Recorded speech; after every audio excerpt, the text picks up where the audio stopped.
ನಮಸ್ತೆ. ಇವತ್ತು ನಾನು ಬದನೆಯ ಬೋಳು ಹುಳಿ ಮಾಡಿದ್ದೇನೆ ನೋಡಿ. ಇದು ತುಂಬ ಒಳ್ಳೆಯದಾಗ್ತದೆ.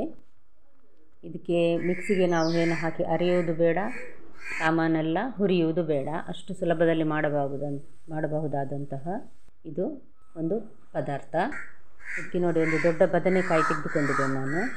ಅದನ್ನು ಸ್ವಲ್ಪ ದೊಡ್ಡದೇ ತುಂಡು ಮಾಡಿ ಇಟ್ಟಿದ್ದೇನೆ ನೋಡಿ. ನೀರಲ್ಲಿ ಹಾಕಿ ಇಟ್ಟಿದ್ದೇನೆ ನಾನು ನೋಡಿ. ಬದನೆ ಹೋಳು ದೊಡ್ಡ ತುಂಡೆ ಇದೆ ಇದು. ಈಗ ಒಂದು ಬೇಯಿಸುವ ಪಾತ್ರೆಗೆ 2 ದೊಡ್ಡ ಚಮಚ ತೆಂಗಿನ ಎಣ್ಣೆ, ಒಂದು ಅರ್ಧ ಚಮಚ ಸಾಸಿವೆ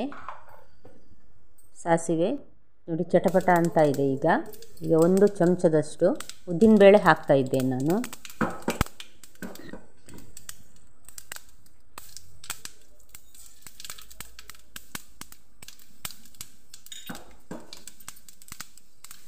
ಉರಿ ಮೆಲ್ಲದಾಗಿರಲಿ.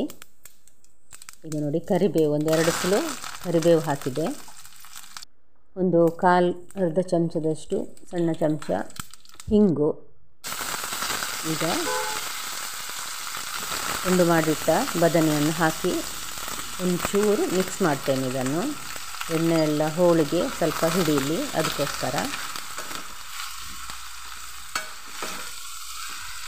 ಈಗ ನೋಡಿ, ಸ್ವಲ್ಪ ಹುಳಿ, ಒಂದು ನೆಲ್ಲಿ ಗಾತ್ರದಷ್ಟು ಹುಳಿ, ಇದನ್ನು ನೀರಲ್ಲಿ ಹಾಕಿ ಅದರ ರಸ ತೆಗೆದಿಟ್ಟಿದ್ದೇನೆ ನೋಡಿ. ಅದನ್ನೀಗ ಹಾಕ್ತಾ ಇದ್ದೇನೆ ನಾನು.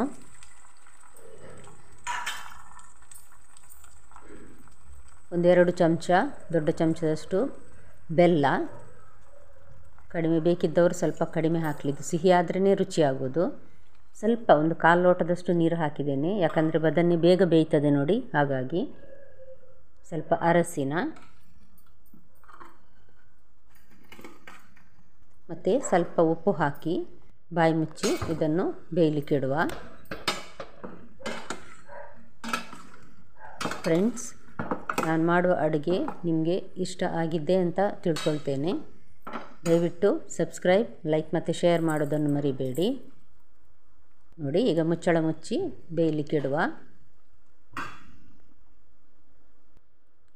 ಉರಿ ಮೆಲ್ಲನೇ ಇರಲಿ ನೋಡಿ.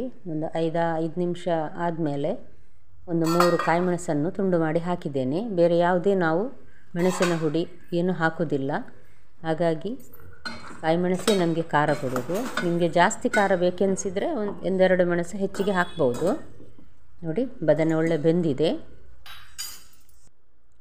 ಈಗ ನಾನು ಅರ್ಧ ಗಂಟೆ ನೆನೆಸಿ ಒಂದು 4 ವಿಜಿಲ್ ಹಾಕಿದ ತೊಗರಿಬೇಳೆಯನ್ನು ಹಾಕಿದ್ದೇನೆ ನೋಡಿ. ನಾನೀಗ ತೊಗರಿಬೇಳೆ ಒಳ್ಳೆ ಬೆಂದಿರಬೇಕು. ಇದಕ್ಕೆ 1 ಕಪ್ಪಿನಷ್ಟು ನೀರು ಹಾಕಿದ್ದೇನೆ. ಇದು ತುಂಬ ನೀರು ಸಹ ಆಗಬಾರ್ದು, ಹಾಗಾಗಿ ಇಷ್ಟೇ ಸಾಕಾಗ್ತದೆ. ಇದಕ್ಕೆ ಭಾರಿ ರುಚಿಯಾಗ್ತದೆ ಇದು. ಅನ್ನಕ್ಕಂತೂ ತುಂಬ, ಬೆಳ್ತಿಗೆ ಅನ್ನ ಆಗಲಿ ಕುಚ್ಚಲಕ್ಕಿ ಅನ್ನ ಆಗಲಿ ಎಲ್ಲದಕ್ಕೂ ಒಳ್ಳೆಯದಾಗ್ತದೆ ಇದು. ರುಚಿ ನೋಡಿ ಉಪ್ಪು ಹಾಕಿ.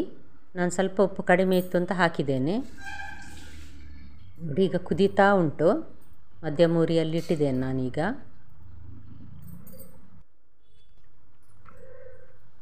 ನೋಡಿ ಫ್ರೆಂಡ್ಸ್, ನಮ್ಮದು ಬದನೆ ಹುಳಿ ರೆಡಿ ಆಗ್ತಾ ಇದೆ. ನೀವು ಮನೆಯಲ್ಲಿ ಒಮ್ಮೆ ಟ್ರೈ ಮಾಡಿ ನೋಡಿ. ಇದಕ್ಕೀಗ ಕೊನೆಗೆ ನಾವು ಸ್ವಲ್ಪ ಜಾಸ್ತಿನೇ ಕೊತ್ತಂಬರಿ ಸೊಪ್ಪು ಹಾಕಿದರೆ ಬದನೆ ಹುಳಿ ರೆಡಿ ಆಯಿತು ನೋಡಿ. ರೆಡಿಯಾಗಿದೆ. ನಾಳೆ ಇನ್ನೊಂದು ಹೊಸ ಅಡುಗೆಯೊಂದಿಗೆ ನಿಮ್ಮನ್ನು ಮತ್ತೆ ಭೇಟಿ ಆಗ್ತೇನೆ. ನಮಸ್ಕಾರ.